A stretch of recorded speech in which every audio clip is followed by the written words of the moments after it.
तर बघू शकता मस्त गोल गरगरीत असे मेथीचे लाडू तयार झालेले आहेत. नमस्कार, मी लतिका. तुम्हा सर्वांचं पुन्हा एकदा माझ्या छान अशा मराठी ब्लॉगमध्ये अगदी मनापासून स्वागत. तर संध्याकाळची वेळ आहे आणि छान असा सनसेट तुम्हाला पाहायला मिळाला आहे. गावाकडची तर हीच तर खरी मजा असते. सुंदर असा निसर्ग आणि हिरवी हिरवी झाडं आणि मस्त असा सनसेट तर पाहायला मिळाला, तर खूप छान वाटतं. तर चला आता इथं मी मेथीचे लाडू बनवते, खारीक खोबऱ्याचे डिंकाचे लाडू. तर इथं मी काजू, बदाम, डिंक आणि मगज बी आहे ना छान असं तुपामध्ये तळून घेतलेलं आहे. डिंकसुद्धा छान असा तळून घेतला आहे बघा, रंग बदलेपर्यंत मस्त असं तळून घ्यायचं. खोबरंसुद्धा इथं थोडंसं तूप टाकून छान असं भाजून घेतलं आहे अगदी रंग बदलेपर्यंत. तर असं हे खरपूस भाजून घेतलं ना तर आपले लाडूची जी चव असते ना ती पण खूप छान होते. इथं मेथी 3 ते 4 दिवस मी भिजत घातलेली तुपामध्ये. तर तुपामध्ये छान भिजत घातली ना की लाडू खूप म्हणजे खूप कमी कडवट होतात. तर आणि इथं खारीक खोबऱ्याची छान अशी पेस्ट करून घेतली बघा. आणि सगळं जे काही मिश्रण असतं ते रेडी करून ठेवलं आहे. गूळ वगैरे बारीक चिरून ठेवला आहे आणि मेथी आहे ना मी भाजून घेतली आणि मिक्सरमध्ये वाटली आणि मग ती 3 ते 4 दिवस अशी भिजत घातलेली तुपामध्ये. तर छान मस्त होतात. अशा पद्धतीने तुम्ही लाडू बनवून बघा, अजिबात कडू होत नाही आहेत. तर चला आता सगळं मिक्सरमध्ये बारीक करून घेते. जे काही भाजलेलं तळलेलं बदाम काजू असतात ना ते छान असं मिक्सरमध्ये छान पावडर करून घेते. काय पिणार आहे कार्तिक? कॉफी. कॉफी. तर मी इथं छान मस्त कॉफी बनवली आहे, बघू शकता. दोघांना कॉफी बनवली, मला पेल्यामध्ये घेतली आणि कार्तिकला छोट्याशा ग्लासामध्ये घेतली आहे. आणि इथं गुळ वितळायला ठेवला आहे. आणि कार्तिक बोलला मला, आई माझ्यासाठी कॉफी बनव. तर तो अभ्यास करत होता बघा. मला दाखवते, हा त्याचा पसारा असतो. चटई अंथरून दिली आहे आणि त्याच्यावरती त्याचा अभ्यास चाललेला आणि म्हटला मला कॉफी बनव. तर त्याच्यासाठी कॉफी बनवली. तर पहा आता कॉफी घेईल आणि मग परत अभ्यासाला बसेल. करशील ना अभ्यास? चला घ्या, घे कॉफी. गरम आहे हा, शांत बसून पी.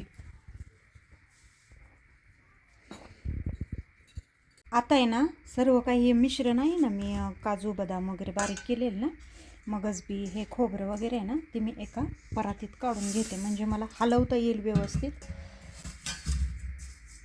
आणि सगळं मिश्रण आहे ना आपल्याला एकसारखं व्यवस्थित हलवता येतं. तर आता ही जी मेथी आहे ती पण ह्याच्यामध्ये टाकते मी. तर आपला गूळ आहे ना बऱ्यापैकी वितळला आहे. तर जास्त डार्क कलर आहे बघा या गुळाला. तर मी जास्त डार्क कलरचाच गुळा घेऊन आलेली, कारण हा ना गुळ आहे ना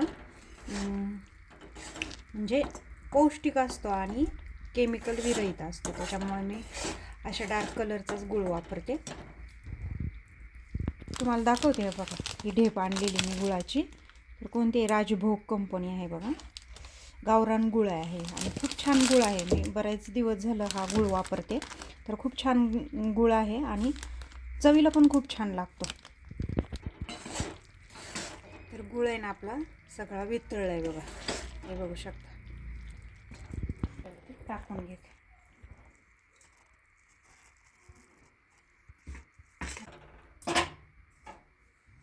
तर जी काही राहिलेली पावडर आहे ना ती पण मी टाकून घेते आणि काही चांगलं व्यवस्थित हलवायचं.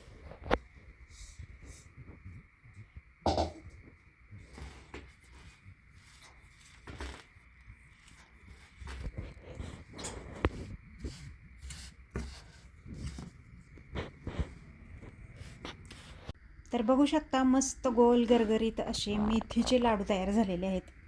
मेथीचे लाडू म्हणा, खारीक खोबऱ्याचे लाडू म्हणा, तर मेथी घातले, डिंकाचे लाडू म्हणा. तर डिंक, मेथी, खारीक खोबरं, काजू बदाम, मगज बी असं काही वापरून लाडू बनवलेत.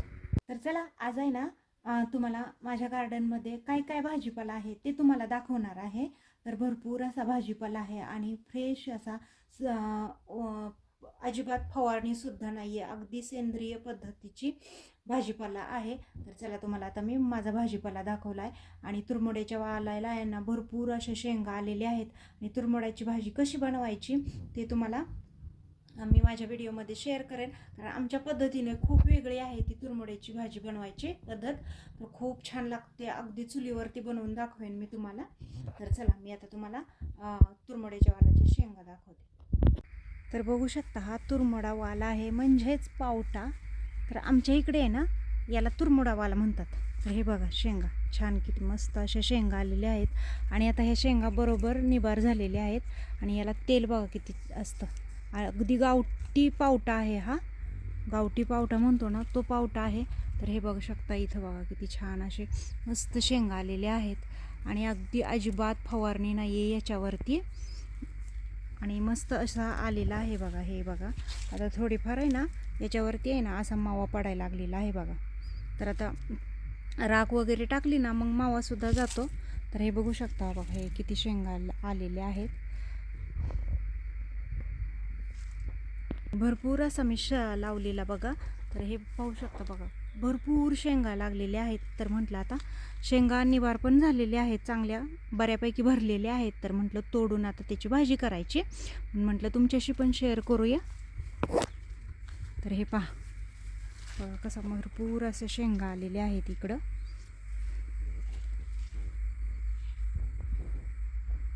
तर आहे ना माझ्या पाठीमागे बघा किती भरपूर अशा शेंगा लागलेल्या आहेत या तुरमड्याच्या वालाला. तर आमच्या इकडं तुरमडा वाल म्हणतात, याला पावटा म्हटलं जातं. खरा शब्द पावटा आहे, पण प्रत्येकाच्या भागानुसार याला नावं वेगवेगळे असतात. तर आमच्या इकडे आहे ना तुरमुडाचा वाल म्हणतात. तर भरपूर शेंगा लागलेत तुरमुड्याच्या वालाला आहे ना. खुरासनं घालून याची भाजी बनवायची, खूप छान लागते हिरव्या मिरचीमध्ये. तर मी तुम्हाला एकदा नक्की दाखवेन ही भाजी. तर बघा किती छान असा मस्त आलेला आहे. तर ना इथं बघा आपल्या झेंडूला अशी छान मस्त झेंडूला फुलं पण आलेली आहेत इथं. आणि हे बघा आणि इथं छोटंसं वांग आहे, वांग्याला वांग पण आलेलं आहे बघा. हे वांग्याचं झाड आहे हे. आणि याला सुद्धा भरपूर अशी वांगी आली बघा. इथं छोटंसं वांग आहे हे, पण हे छोटंसं वांग आहे. आणि एक दोन भाज्या झाल्या माझ्या वांग्याच्या. तर भरपूर वांगी निघालेली बघा ह्या वांग्याला सुद्धा, आणि फुलंसुद्धा खूप निघालेली.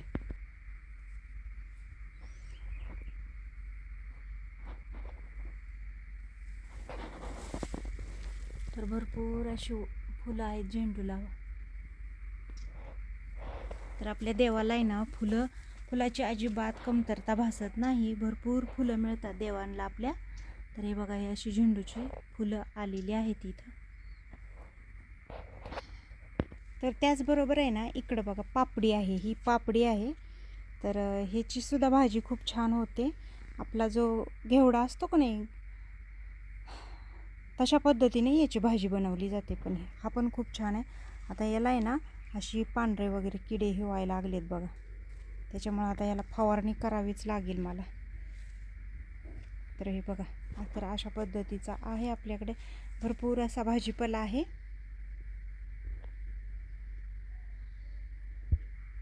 तर आहे ना इथं बघा वांग किती छान वांग आलेलं आहे बघा मस्त.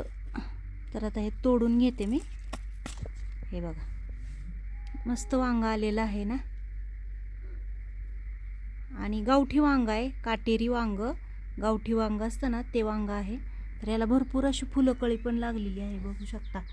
तर बघा इकडे एक छोटंसं वांग आलेलं आहे. तर हे झाड आहे ना सावलीला आहे, त्याच्यामुळे ना हे हिरवगार असं टवटवीत आहे बघा. आणि ते जे दुसरं वालं होतं ना मी तुम्हाला मगाशी दाखवलेलं ते उन्हामध्ये होतं, त्यामुळं त्याची पानंसुद्धा अशी आहे ना पोपटी कलरची झालीत. आणि हे झाड फक्त सावलीमध्ये असल्यामुळं आहे ना याला ह्याची झाडंसुद्धा हिरवीगार आणि भरपूर अशी फुटवा आहे याला, म्हणजे फुटलं आहे भरपूर वांग्याचं झाड हे. तर आता हे एकच वांग आहे आणि बाकीची जी वांगी आहेत ना ती छोटी छोटी वांगी आहेत. आता ती वांगी मोठी झाली की मग मला ती वांगी तोडता येतील आणि मग तुम्हाला दाखवेन मी वांग्याची वगैरे रेसिपी एखादी. इथं ना आपला पुदिना आहे बघा, मस्त फ्रेश असा पुदिना आहे. किती छान पुदिना आणि हिरवागार असा पुदिना आहे बघा. इथं भरपूर पुदिना आहे. मला खरं पाणीपुरी करायची आहे पण काही वेळच मिळत नाही पाणीपुरी करायला. तर भरपूर पुदिना आहे बघा. आणि आहे ना ह्या पुदिन्याला आहे ना वाससुद्धा एवढा आहे की नाही, खूप असा वास येतो. मी कधी कधी आहे ना हा चहामध्ये टाकते, तर खूप छान चहा लागतो. तर ना मी ह्या तुरमड्याच्या शेंगा आहेत ना, म्हणजे पावट्याच्या शेंगा तोडून घेणार आहे. ह्या पावट्याच्या शेंगा, कारण मला आज आहे ना भाजी बनवायची आहे पावट्याच्या शेंगांची, त्यामुळे मी तोडून घेणार आहे. तर तोडतात बघा कसं, तर हे असं तोडलं जातं. हे बघा शेंगा आहे की नाही, हे अशी निबार शेंग बघायची आणि तोडून घ्यायच्या. तर आता मी आहे ना पटापटा पटापटा तोडून घेते. तर हे तर बघ इथं ठेवली आहे मी कढई आणि त्याच्यात टाकते बघा. आता सगळ्या तोडून घेते मी आणि मग तुमच्याशी बोलते.